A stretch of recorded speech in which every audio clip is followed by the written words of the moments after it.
Hola, bienvenidos a Financiero News. En los próximos 30 minutos, usted recibirá la mejor información sobre economía, finanzas, negocios e inversiones para que pueda tomar buenas decisiones. Para iniciar, damos paso a nuestros principales titulares. En el análisis económico, presión tributaria real de Panamá es de más de 30%. En finanzas personales, hablaremos sobre la microeconomía del hogar. En tecnología, Google advierte sobre ataques a cuentas de Gmail. Y en Desde el Mercado, José González nos explica el doble shock que enfrenta la economía de Estados Unidos y cómo la perciben los mercados. Todas estas informaciones y más en breve en su informativo Financiero News. Iniciamos de inmediato y en nuestro análisis económico tenemos con nosotros a Milton Chambonet, socio director de la firma MGI Chambonet y Asociados, para analizar el tema de la presión tributaria en Panamá. Milton, bienvenido a Financiero News. Muchas gracias, don Orlando. Feliz de estar aquí con usted y poder compartir con su audiencia. Don Milton, vamos a empezar por explicarle, en los últimos días se ha hablado mucho del tema de la presión tributaria en Panamá. Se habla de un 12% de esa presión tributaria, que es una de las más bajas en América Latina.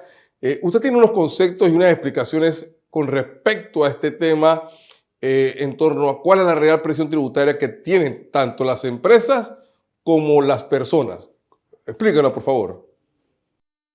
Sí. Yo creo que todo esto, Orlando, hay que iniciarlo porque es tributo de la parte más sencilla, ¿sí? Y tributo no es más que todo lo que aporta el sector productivo a las arcas del gobierno de turno para poder hacer funcionar sus actividades. ¿Y qué son tributos específicamente? Los tributos se componen de muchos renglones. Estamos hablando de impuestos. Los impuestos son una forma de tributo que los conocemos. Hay unos más famosos que otros. En Panamá existen aproximadamente 12, 13 impuestos. El de la renta, que es el más famoso y el que todos de una forma u otra pagamos. El ITBMS. También están los impuestos municipales por las diferentes actividades que se realizan. Pero además de los impuestos, tributos también son gravámenes. Y en el caso específico de los gravámenes, podemos considerar las cuotas obreros patronales de la seguridad social. Es tributo. Otro renglón de tributos son las contribuciones especiales o las tasas. La tasa de aseo, esa tasa que pagamos por la recolección de los desechos, eso también es tributo. Entonces, cuando yo tomo todos los renglones de tributo, que son muchos, Orlando, estamos hablando, además de los tres que ya mencioné, estamos hablando de SARPE, de concesiones, de multas. Las multas de tránsito, cuando nosotros infringimos el reglamento de tránsito y nos ponen una multa, eso es tributo. Entonces la lista de tributos es muy larga. Cuando yo esa definición y esa realidad de tributo la cuantifico en el país, que tengo dos formas de cuantificarla: a través de las entidades que lo cobran, como la Caja de Seguro Social. La Caja de Seguro Social, el 80% de sus ingresos viene de tributos que paga el sector productivo. Entonces, cuando yo sumo toda esa masa de tributos y la comparo con el Producto Interno Bruto del país, yo me doy cuenta que no es ni del 9, ni del 10, ni del 12%. Excede el 30%. ¿Qué es lo que está sucediendo? Tradicionalmente, y eso incluye a los organismos de créditos internacionales, solo consideran tributo para determinar la presión tributaria los impuestos que son administrados por la Dirección General de Ingresos. Claro, esa es una porción de los tributos, Ese no es el 100% de los tributos. Entonces, cuando yo tomo esa poca porción de los tributos, 5.000, 6.000 millones de dólares, que es lo que queda administrando la Dirección General de Ingresos, y la saco proporcionalmente al Producto Interno Bruto del país, me da esos porcentajes que son los que se repiten y se repiten cuando no es cierto. Es mucho más que eso. Entonces, don Milton, lo que hay entonces es una especie de que hay que comparar realmente todos los tributos que se pagan fuera de la DGI, más los de la DGI, para tener una real visión de la presión tributaria. Sí, señor, claro. Porque si hablamos de presión tributaria, la palabra tributaria implica que tendríamos que considerar todos los tributos que el sector productivo, el sector privado o las diferentes personas naturales y jurídicas del país contribuyen a la causa o, o, o al financiamiento que requiere el Estado para administrar la cosa pública. Entonces, la medición que se hace hoy día es muy sesgada, pero extremadamente sesgada. Y no es un tema de ahora, Orlando, es un tema de los últimos 50 años que han venido haciendo esa medición solo considerando una parte de lo que es tributo y una parte de todos los impuestos que se pagan en el país. Entonces, cuando tú tienes un todo y le sacas dos proporciones de ese todo, lógicamente el resultado siempre va a ser más pequeño. Ahora bien, tenemos espacio para crecer esa presión tributaria que se habla y de la que está en la DGI para que el Estado pueda recuperar o captar mayores ingresos.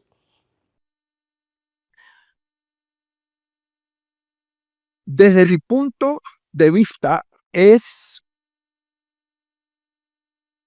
si nos vamos por la medición correcta de tributo, es un golpe más al sector productivo. Déjeme ponerle rápidamente un ejemplo de una empresa X, una empresa que se dedique al rubro de transporte. Esta empresa, ¿qué paga? Paga gravámenes a través de la seguridad social, paga impuestos municipales y tasas municipales, paga impuestos sobre la renta, paga ITBMS, paga aviso de operación.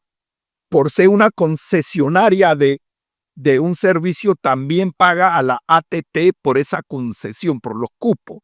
Entonces, cuando usted suma todo lo que esta actividad paga como tributo y usted le pone un porcentaje más, entonces ya usted se da cuenta que el tema le queda grande al sector productivo en términos generales. Cualquier aumento que se haga, pero que se mida efectivamente como tributo, le va a quedar grande al sector productivo. Porque una cosa, Orlando, es decir, sí, en Panamá el ITBMS o el IVA, como se conoce a nivel mundial, es el más bajo hasta del mundo, es el 7%. Sí, pero si tú subes eso al 14%, o si tú subes eso al 10%, o al 9%, a quien estás castigando es al sector productivo porque le estás poniendo un tributo más, le estás incrementando los tributos que ya de por sí está pagando en base a un 60% del presupuesto general del Estado, y ese es otro tema que podemos ver muy rápido. Bueno, muchas gracias, don Milton, por su análisis. Vamos a quedar con esa reflexión suya final ahí en torno a la presión tributaria. Fue Milton Chambonet, socio director de la firma MGI Chambonet y Asociados, en nuestro segmento de análisis económico. Lo esperamos en una próxima ocasión, don Milton. Avanzamos y en nuestro segmento de marítimo y logística, Panamá reduce siniestros en su flota mercante. La nota a continuación. La flota mercante panameña la más grande del mundo en cantidad de naves, registró una reducción del 23% en siniestros durante el último año, tras la implementación de nuevas estrategias de control y seguridad por parte de la Autoridad Marítima de Panamá. Entre julio de 2024 y junio de 2025 se contabilizaron 253 incidentes, frente a los 329 reportados en el mismo periodo anterior, lo que equivale a 76 casos menos. El resultado refleja el compromiso de Panamá con la seguridad marítima y la excelencia operativa, dos factores clave para mantener la confianza de armadores y operadores internacionales que eligen su pabellón. La Dirección General de Marina Mercante destacó que la reducción obedece a la intensificación de campañas concentradas, un incremento significativo en las inspecciones anuales de seguridad y el fortalecimiento del sistema de PreCheck, mecanismo que permite filtrar buques con deficiencias antes de su abanderamiento. El PreCheck se ha consolidado como una herramienta estratégica para garantizar una flota más segura, eficiente y confiable, en cumplimiento con los estándares internacionales. Además, los consulados y oficinas técnicas del registro panameño impulsan procesos más ágiles de abanderamiento, emisión de permisos y supervisión operativa, manteniendo el liderazgo del país en cuanto a la prevención de riesgos y la protección marítima ambiental.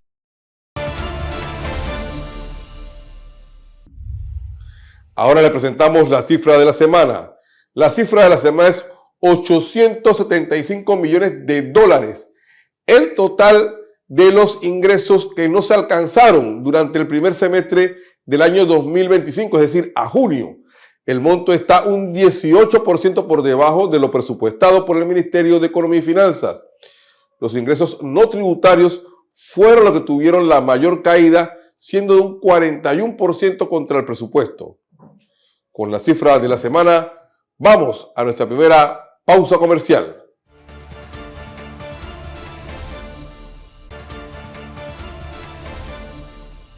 Avanzamos y ahora en Desde el Mercado nos vamos a Carolina del Norte, en Estados Unidos, donde se encuentra José González, con quien hablaremos sobre los últimos acontecimientos de los mercados internacionales. José, hoy se habla del doble shock en Estados Unidos, el shock producido por los aranceles de Donald Trump, especialmente con los que pretenden entrar en vigencia con la India, y por otro lado el ataque a la Reserva Federal de los Estados Unidos. ¿Qué lectura le estás dando tú como analista a este escenario que está ocurriendo hoy en día?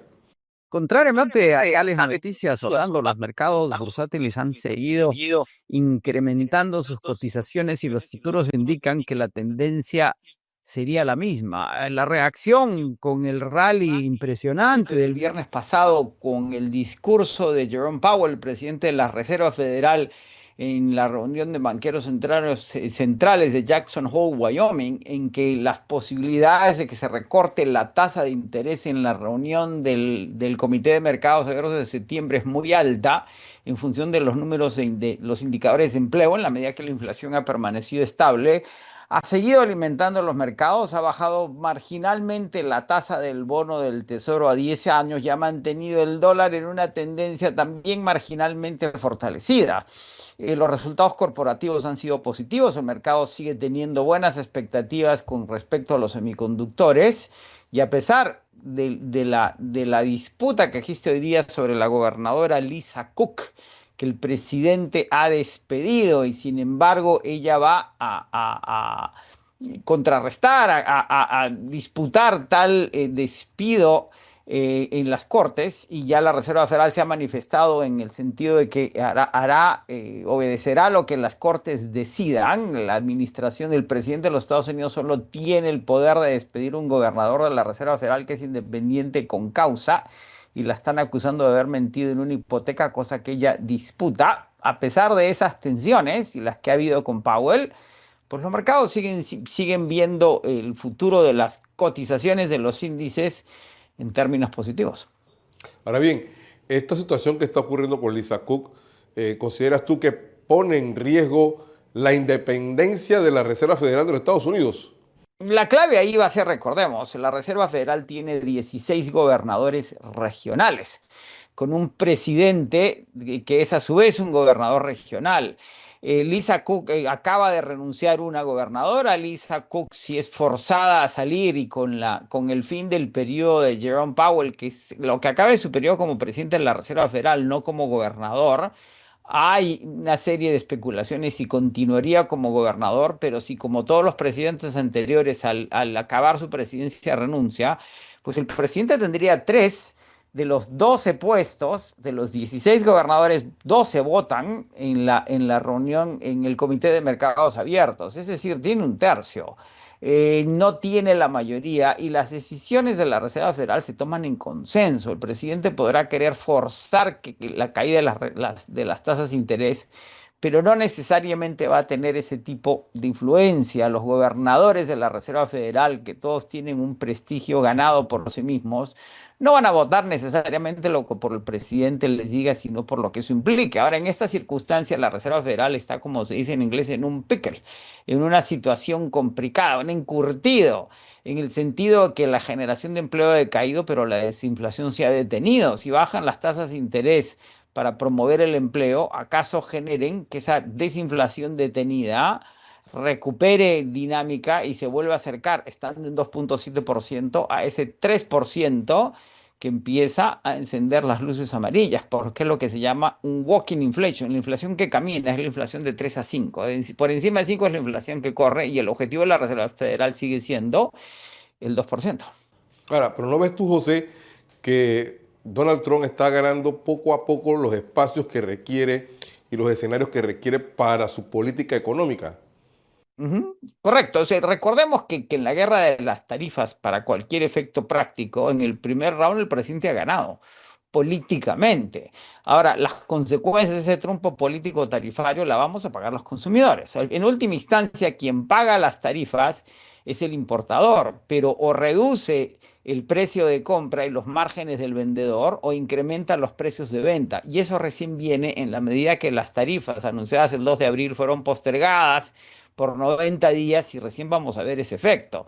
El presidente Trump todavía no ha tenido un éxito económico en su gestión y los indicadores los darán los mercados de renta fija, la confianza del consumidor y los indicadores de inflación en adelante. Y la Reserva Federal, si se atiene a su moto, que es tomar decisiones en base a cifras, a resultados cuantitativos, tomará sus propias decisiones. El presidente Trump puede tener la misma vocación que el presidente Milei en Argentina o Bukele en El Salvador. Sin embargo, los Estados Unidos tienen una estructura de gobierno descentralizada que impide el copamiento del Estado. Ok, muchas gracias, José, por tu análisis. Fue José González, socio director de GCG Advisor, en nuestro segmento Desde el Mercado. José, te esperamos en una próxima ocasión. Encantado.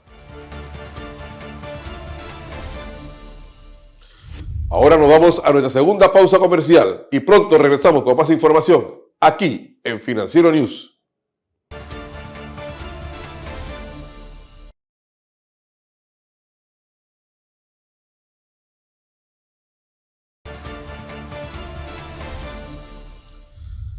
Continuamos con el programa y le presentamos nuestro segmento de finanzas personales. En esta ocasión, Simón Navarro nos habla de la microeconomía en el hogar.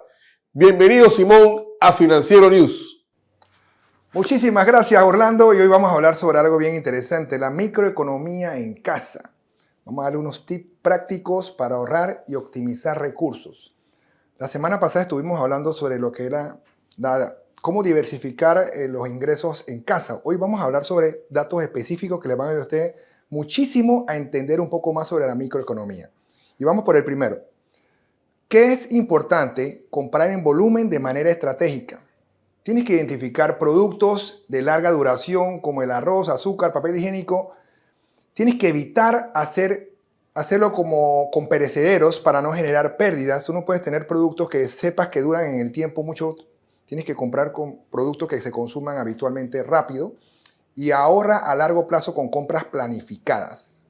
Puedes comprar en un volumen mucho mejor. Aplica la regla del costo por uso. Calcula cuántas veces usarás tu producto antes de comprarlo. Eso te hace mejor o más eficiente lo que estés produciendo.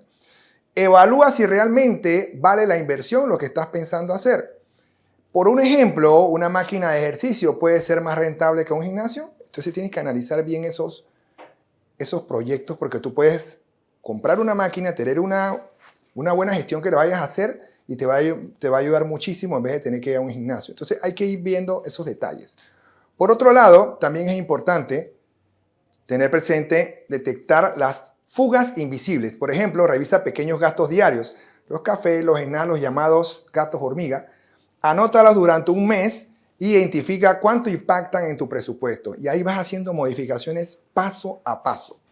Por otro lado, el ahorro energético y la cocina inteligente. Usa bombillas LEDs. Mucha gente no desconoce de eso y no toma en consideración cuánto gasta de bombillas LEDs a los focos amarillos. Planifica menús en casa semanales. Utiliza comida que de repente se puede hacer reutilizar, ya sea cáscaras de frutas o algunas cosas que se pueden utilizar, y aprovecha las recetas, las sobras para recetas prácticas que se utilizan. Y ahorro digital y microinversión familiar.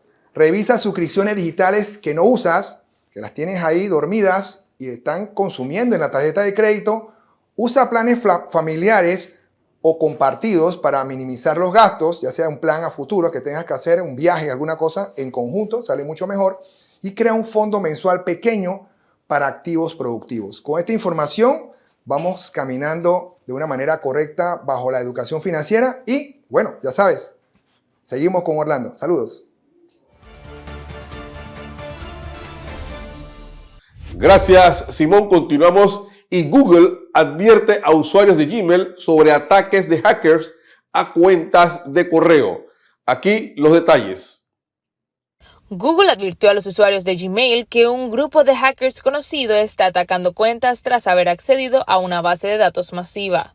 Los ataques se originaron a partir de una brecha en la plataforma en la nube de Salesforce, lo que expuso a usuarios de los servicios de Google a nuevas intrusiones.